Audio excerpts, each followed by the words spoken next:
What are the different modes you use to consume your favorite web content? When you are at home, relaxing, maybe you are using PC or laptop. When you are on the go, you could be visiting your favorite websites through your smartphone or tablets that you may be carrying along. The thing about these devices is that they come in different sizes. Smartphone screen size varies from 4 to 5.7 inches. Tablets vary from 7 to 11 inches. Laptops come in 12 inches to 17 inches. Desktop screens could be even wider. The content that you produce should be compatible across all these different sizes of devices.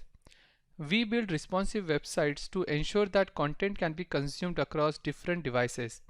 Responsive websites adjust itself depending on size of the viewport. Let's take a look at Internshala's website. As I change the screen size, you would note that content gets adjusted to the viewport. We use CSS media queries to build responsive websites.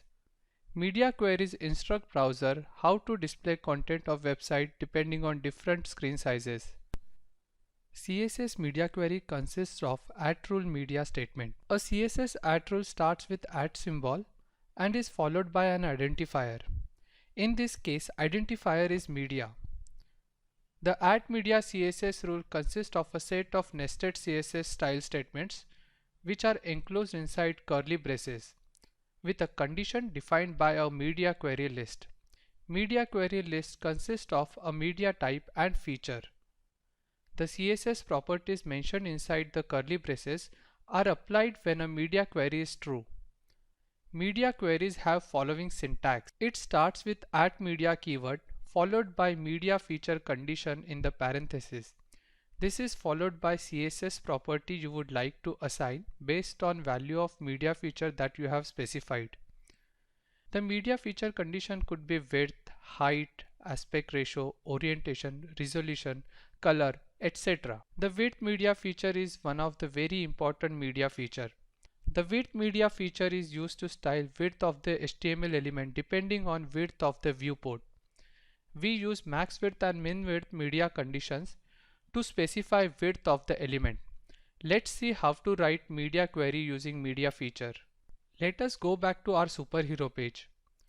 You would see that our page is not responsive currently. Let us use media queries to make it responsive. In this lesson, we will learn about pseudo classes. Pseudo classes are used to style an element differently when users take a particular action. They work very similar to classes. Once again, we will go back to our test.html file to learn about pseudo classes. I have added a paragraph and an ordered list in the body of test file. The output currently looks like this. What you see is we have a link and an ordered list. Currently, the anchor text has default color. What if I want to give different color to anchor text? How can I give different color to anchor text when mouse hovers over it? What if I want to give different color to anchor text if it is visited previously? We can achieve all that using pseudo classes. I will use internal styling in this example. Let me add style tag within the head tag.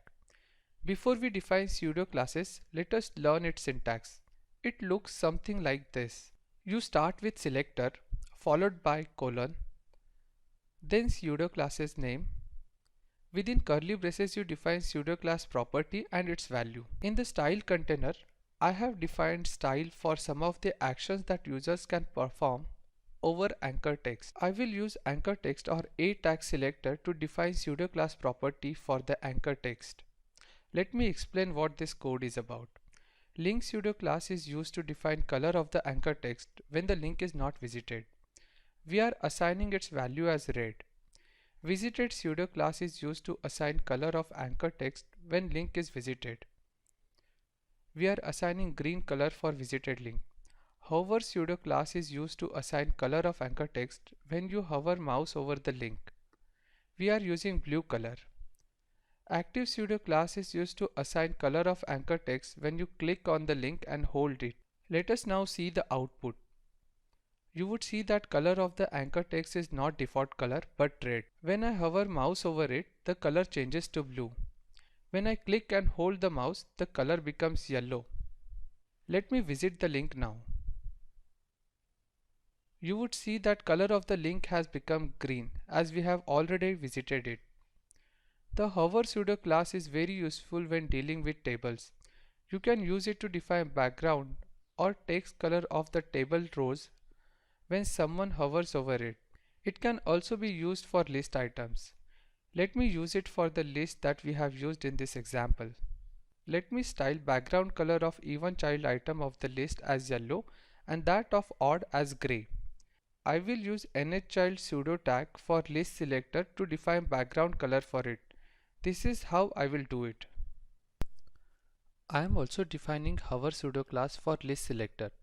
So for my list, every even item of the list will have yellow background color and every odd item of the list will have gray background color. Note that you should use hex color code to define color property.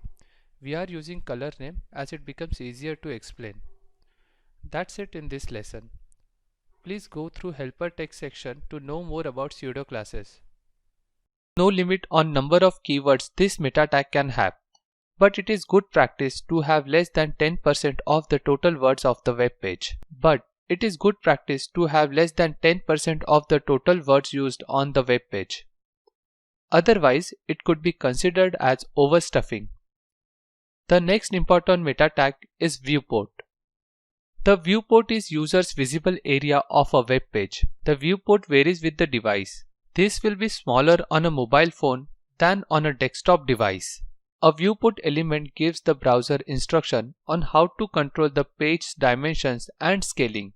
The width is equal to device width part sets the width of the page to follow the screen width of the device.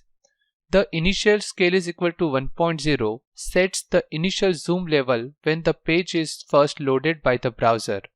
This tag is mandatory for all web pages to make them adjust for all screen sizes. Another meta tag is refresh. HTTP equiv attribute is used for refresh. Content will contain number of seconds after which page should refresh. Let us see how this page behaves. After 5 seconds, the web page will automatically refresh. This is about refresh meta tag. There are number of meta tags that one could use. Please refer to helper text for complete list of meta tags available.